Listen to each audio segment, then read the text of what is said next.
Hi, welcome to Allergy Dragon's Lair, where we are streaming live on Facebook right now, and we're also recording this for a replay on YouTube. So today's episode is really cool. This is our part 2 on Alpha-Gal, which is something that a lot of people really do not know about, even included, the allergy community itself. And I don't know if it's luck.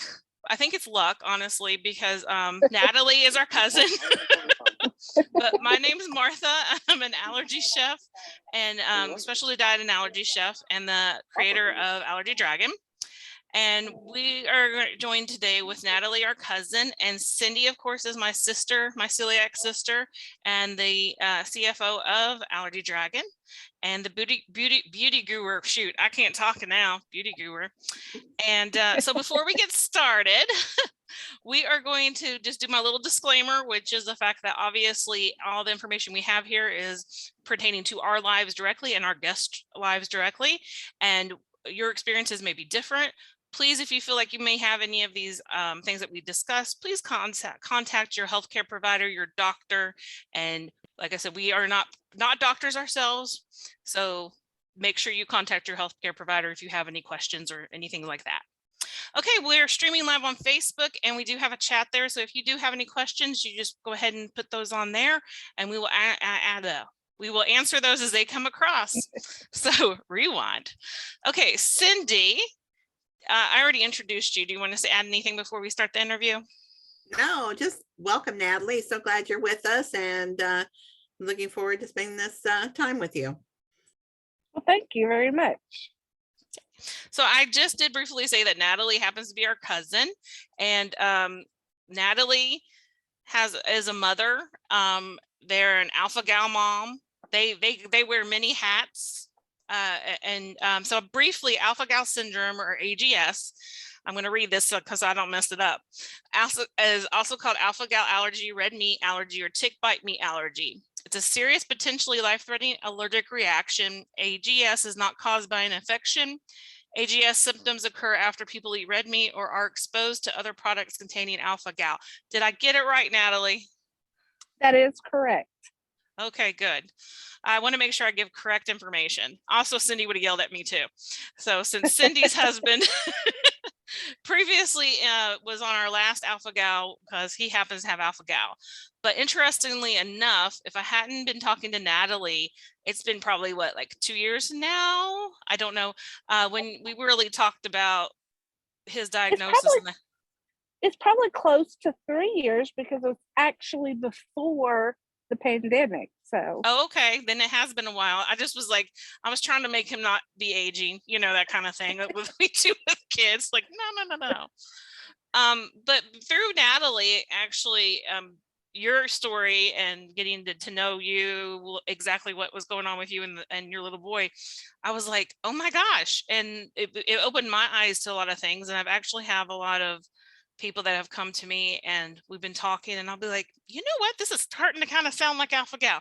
Maybe you should go get tested, because I'm a big believer, go find out the full facts so you can really navigate everything. And so thankfully to you, I actually helped 4 people find that that's actually what they had, which is a good thing and a bad thing. I mean, at least they have answers. So that's the biggest thing. Yes. And I remember about your story that I could deal with the most on a personal level was just finding answers. So the first question is so you're an Alpha-Gal mom and allergy mom. Can you walk us through how the diagnosis went for you and your son? Well, it was actually a long process. The first allergist and me don't agree of when his symptoms started. My second allergist says you're exactly right. So I'm going to start from where I think he started. He was in 4-year-old preschool, and he had pneumonia, and we could not get rid of the pneumonia. He had it for 3 weeks, and during that time, he would break out in hives too. And they thought, okay, it's the antibiotics that's breaking him out on hives, which makes sense too. And I was like, okay. So we would change his antibiotics, and then he would have hives again. So we went through that for a while, and he got better. It took him, like I said, 3 weeks to get over pneumonia. And all of a sudden, one day he would just break out in hives for no reason. So I took him to the first allergist, and they ran tests and said, he's not allergic to anything. And I was like, well, why is he breaking out in hives? And his response was, sometimes children just break out in hives just to watch you. So he kept breaking out in hives, and I was being persistent. We've got to check him for something else. I know as a mom, my gut knew there was something wrong. Mm-hmm. And so he finally ran the Alpha-Gal test, and it came back he had Alpha-Gal. And he said, it was probably a good thing that you were persistent about it, because you probably saved his life. And I was like, I knew something was wrong. So that's how we originally were diagnosed.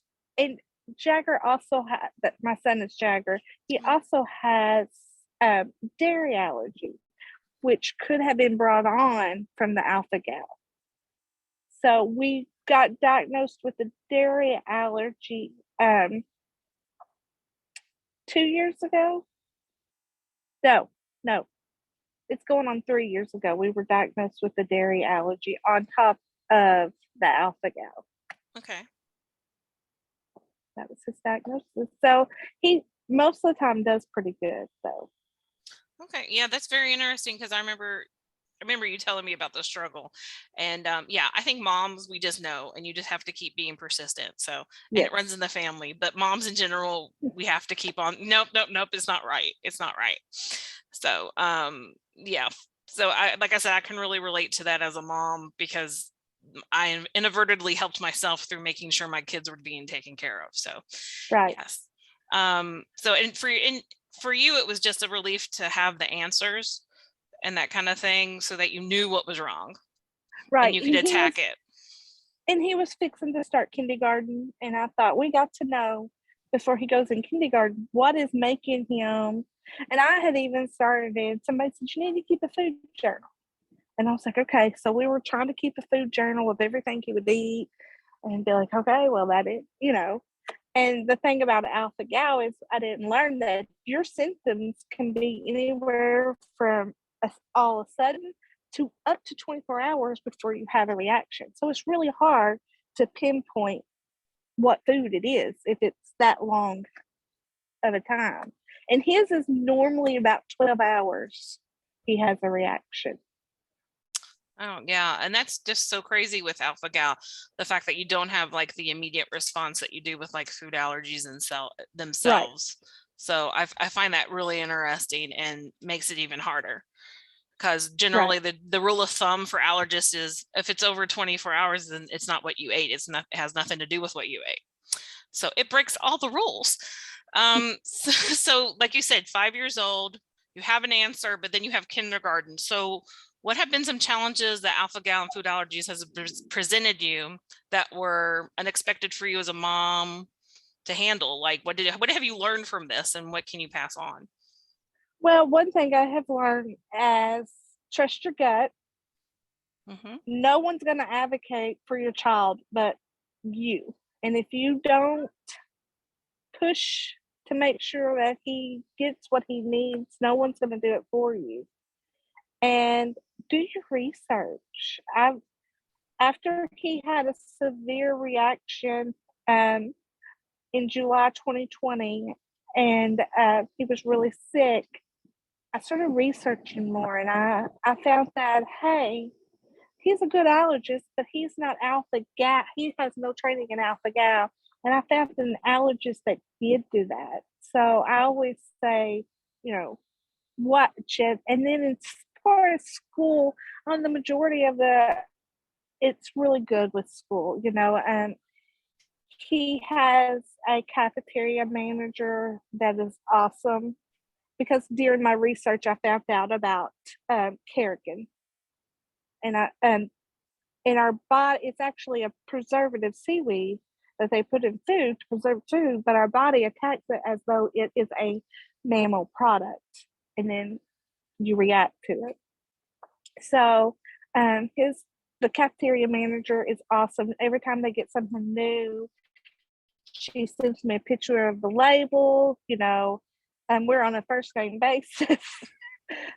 So she is like amazing to work with. And so I'm blessed with that. And I'm blessed with a great school nurse too. So I don't know really what we would do. We don't have those struggles with school. I know some people do, but we're very blessed to have a school that takes care of him. Mm-hmm. Yeah, that's awesome, because I know for a fact it was such a struggle, but we do have the fact that it's grown. People are more accepting of allergies than they used to be. And Yes. like that they're real, that we're not making them up. And the Right. Alpha-Gal is very real and things like that. So I think it's awesome. And yeah, there are a lot of people that have struggles, but I'm glad that you realize how lucky you are. But at the same time, you still have to advocate, because they don't know it unless you told them all that. Right. But at least they're receptive. And that's the biggest thing, is like, are they receptive to the information, and are they going to actually do it? So I think that's amazing. Amazing. And I'm so happy for you all, because I know the struggles we had. My kid never ate a meal at school. My youngest never did, was never able to, never felt comfortable enough, never felt safe enough. So that's amazing that he is, and he's able to. So, which we have, the school that he goes to is like, I wouldn't say allergy school, but they're very, they have allergy tables. Like, it's a very well taken care of, We have another cousin that has peanut allergies, and so we've been aware of allergies for a while, just because of her, and wanting to make sure that she's safe. Because that's what I always say. I would never want a kid to have a reaction on my watch or be my thoughts. So, and that's kind of the way I am with him. I don't want him to have a reaction of something I did. So, yeah, I don't think any of us ever do, but I think we also have to realize that there's sometimes we make a mistake. We misread a label, we do something stupid, and you're like, how did I not? I've gotten home, I do a 3 label rule, and we read it at the store, we bring it home, we read it when we put it up, and then right before you use it, we read it again. And 9 times out of 10, we'll catch it when we're getting ready to put it up, the second read label, and I'm like, how did I miss that? And this is when we had less allergies to deal with, not the 33. And I'm like, how did I miss that? It said tree nuts, processed around tree nuts. How did I miss this? And it happens to everybody. Luckily, we caught it before they get the food gets to them. But at the same time, we all make mistakes. And, I think that's the biggest thing to realize, is that we all make mistakes. It's going to happen. So you've read the label for a food multiple times, and every time it's good, and then you don't realize that it changed. We have a bakery where we get the bread that we normally get. All of a sudden now may contain milk, where it's not said that, and that's just happened in the past month to us. Yeah. So I think you need to recheck and read your labels.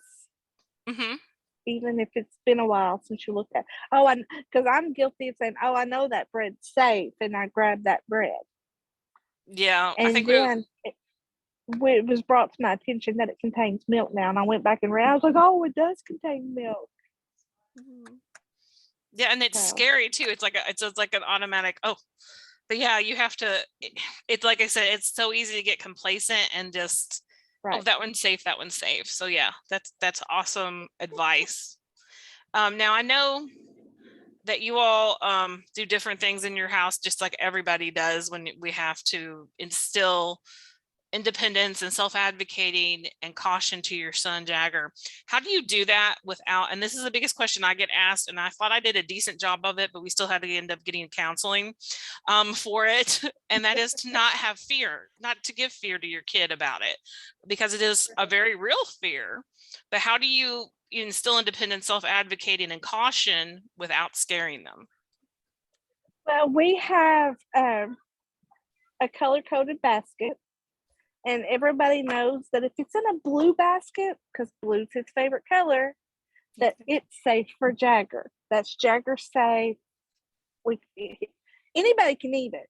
but Jagger knows he can go to that snack bin and everything in that is going to be safe for him. He has a drawer in the freezer because we did have an incident that he got hold of the wrong ice cream and he ate ice cream. But so now he has a drawer in the freezer that he goes, oh, that's my drawer.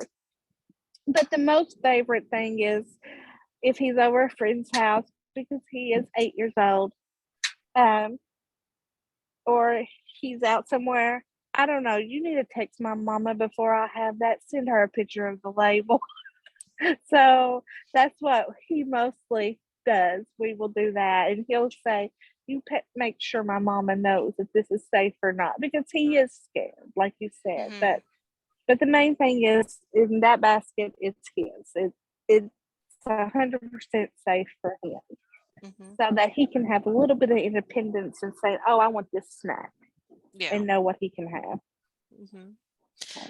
And I think that's one thing I'll even post it down below, is that there's now actual counselors out there for food allergies, that people actually have counselors that specialize in that now. We used to not have it. Tamara Hubbard is somebody I actually met up with Faces, and that's one of her specialties. And she has like a whole group of people that specialize it in the United States, that she's putting together a catalog. So we can actually have that, but it's anxiety and it's a real fear, and it's something that I always tell people, like, they're like, what's one thing you wish you knew as a mom, allergy mom, that you wish you knew earlier? And I was like, get a counselor. You don't know when you need them. You might need them for the whole family, but anxiety is there. It's a very real fear, and it's hard. And as they get older, they deal with different things. They don't want to be different. They don't like standing out. I'm glad that he's like, it's cool, just go contact my mom. She has to make sure it's okay. That's awesome that he's like, take a picture of that. His biggest thing is that he doesn't like people to touch his food. And at the minute somebody touches his food, he'll have anxiety. What did you touch before you touched my food? What and like, he doesn't like that. I fix his plate. Just like when we have family reunions, I go through and I fix his plate before I fix anybody else's, so that the spoon is not moved from different places of things he can't have. So that's one thing that, he does get very anxious about, is people touching his food. So I totally get that, because we came in later at the family reunion, and I ended up eating pork, and I had some sliced tomatoes, and it's nothing against anybody else. It was just, those seemed like the safest options for me. So I totally get the don't touch it. Like, I don't know where that spoon's been, and don't touch my food. That's like I said, anxiety is definitely there, and it's a real thing, because it's a real fear. It's a real thing that can happen. So I think it's amazing that he's 8 years old and he's that vocal about it, and that he's at least standing up for himself. I hope he doesn't lose it, because I feel like when they go through the hormonal stages and they start to hit the tween years, they don't like to stand out. And so they're like, don't tell people, they don't need to know this, so I hope he keeps that strength with him throughout. It will be interesting. And all the things that you can tell people to help. So that's my next question is, do you have any words of wisdoms or things you wish you knew about Alpha-Gal or food allergies on raising your child with these issues? I know it's been 3 years, but you've learned a lot. You've taught him a lot. You've taught yourself a lot. So anything that you've learned now that you look back on going, oh, I should have done that better, or this is what we do now? It's like I said before, was doing my research and knowing, and not thinking, well, we're okay. He's not reacted to that. And because I've learned, just because he didn't react to it the first time doesn't mean that he's not going to react to it the next time, And I think I told a woman one time that just found out her daughter had dairy allergy, and she was like, this is so hard. This is so hard. I can't do this. I can't do this. How am I going to do this? And I said, relax. There's so much more out there for people that have allergies than it used to be. And the more you relax and the more you be less stressed about it, the less they're going to stress over it. Mhm. So, and I always tell him, we're never going to let you go hungry. We may have to change what we're going to eat, and we may have to go get you something else than what we're fixing for us, but we'll always have food for you. And I just feel like the more you relax and don't panic over it, the better they'll handle it. Mhm. I agree. That is fantastic words of wisdom. We have somebody watching. It's actually our brother, your cousin John Perry, and he's like, I continue to learn about food allergies, and it's true. I mean, I've been dealing with them for 19 years. I still go to Faces and places like that because they're always researching them, because they really had no information until the 90s when Safar started getting this information together. And then Alpha-Gal is a brand new thing too. I mean, I really honestly have learned a lot from Natalie, and then she gave me great resources to go look at, and I've shared those with other people. But you know, we're moms, we're tenacious. We're also family members that happen to be very tenacious as well. Runs in the family. But you know, the fact that you're willing to share your story, and I think everybody's story is very important. And I would never have thought about trying to share my story when my kids were younger and trying to grow up. So I think it's great that, you know, we have different platforms, and that's why we created Allergy Dragon, to try and have a platform where people can tell their story, because all of them matter. Right. So yeah, so thank you so much for coming on. Do you You're have welcome. any, well, thank you. And then you're on vacation too, in a really cool place. And you said you were where at it, in Wyoming? No, we are in Fond du Lac, Wisconsin. Wisconsin. I don't know why I got Wyoming, but anyway, We were in Wisconsin. North Carolina last week, so I'm trying to figure out where I'm at. Okay. So obviously you're traveling with food allergies. I'm figuring food allergy mom, you have a bunch of snacks and everything ready to go. You know, you've already planned out where you're going to eat at, if you all are going to eat out anywhere. Any, you know, Yes. advice you have on traveling? We tried to find places, like when we were in North Carolina, we found a place that had vegan options for him. When we went out to Arizona last year for 2.5 weeks, he ate like a king, because almost every restaurant also were certified vegan kitchens too. So he was able to eat at every place that we ate, which made it nice. But like I said, I always tell him he has a Subway sandwich at Subway that is his favorite, that we know is safe. And I'll say, now if we're going to eat somewhere that's not going to have food for you, we're going to get you a Subway sandwich. It makes him happy. We just discovered that he can have the grilled chicken at Chick-fil-A. So, like, you know, we know certain places that we know, and I do a lot of research. When they say, well, I want to, because we travel with my brother-in-law and his family, and it's a large group. So when they say, I want to go eat here, like we went out to eat to a seafood buffet, I called them beforehand and said, hey, what's your options for him? And they told me, we have a lot, but what we do is we take the chef from the kitchen and he walks you through everything that you can have. And I thought, oh my gosh.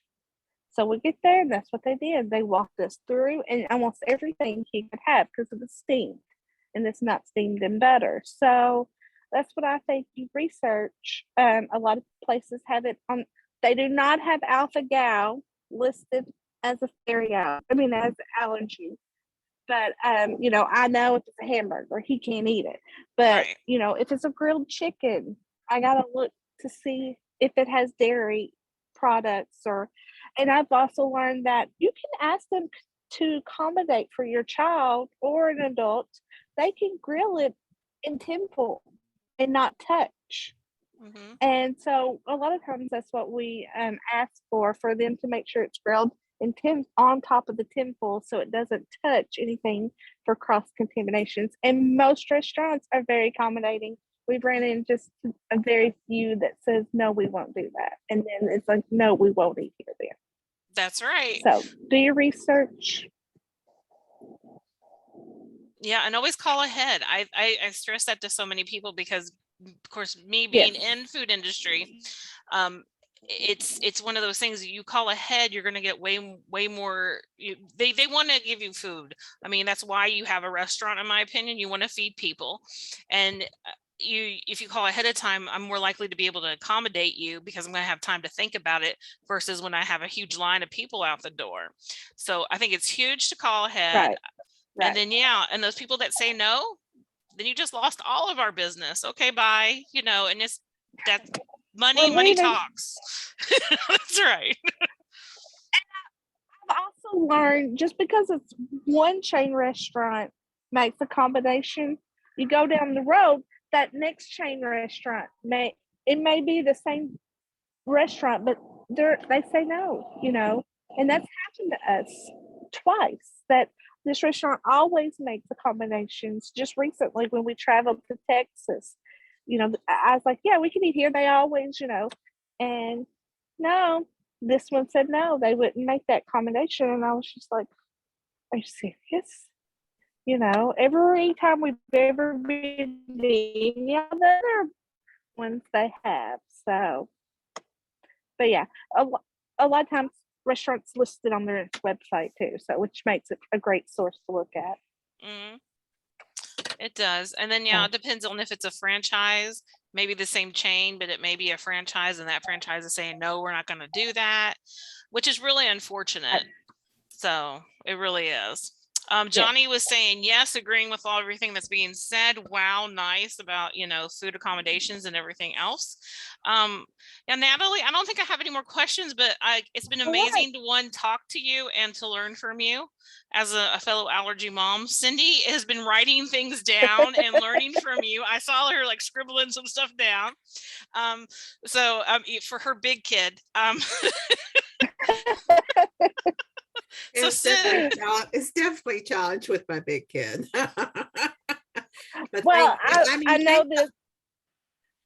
Thank God you all had that relationship though, Natalie, because we had no clue what was going on with Will. Had no clue. It is a scary thing to not know. It was. It was. And I was going to tell you on the accommodations, we're campers. We're at a campsite right now, and everybody laughs, and then they're like, oh my gosh, it's the coolest thing when we pull out. He can't have marshmallows because gelatin has mammal products in it. So, but he can have marshmallow cream because it does not have gelatin in it. So we have this cast iron pie maker that he makes s'mores in it. We take the graham cracker, we put marshmallow cream on it, and then we found dairy or allergy free chocolate chips that don't have dairy in them, and we put them on top, and then he bakes his in the fire when we camp. Cool. That's cool. He has his dip. It's like a dip almost. Yeah.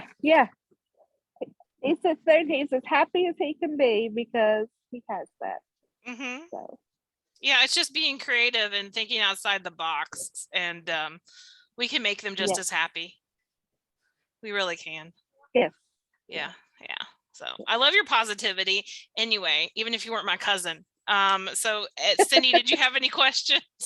Any other questions? No, I did learn a lot though. So thank you. It was definitely helpful. So I now can be a good mom.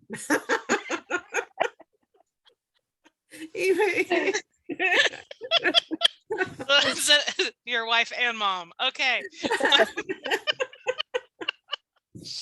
Okay, Natalie, thanks so much. And hopefully we can do this again in the next few years, and you're going to teach us more on what you've learned. Thank you for being not only our family, but a fantastic resource and an amazing allergy mom. And I know that your kids love you. So thank you so much. And what I'm going to do is I'm going to do my little spiel to end the episode, and then we'll just hit record or end recording. I can't talk. And then we'll end the session on Facebook. So anyway, thank you so much again. If you were watching the replay on Facebook, go ahead and make sure you're liking Allergy Dragon. If you're watching the replay on YouTube, definitely make sure you are like this video, subscribe, make plenty of comments. And I don't know what comments are, but that's what we're gonna do. I really think there's gonna be fallout from that one. Anyway, okay, thanks so much, and we'll see you next time. Bye. Bye.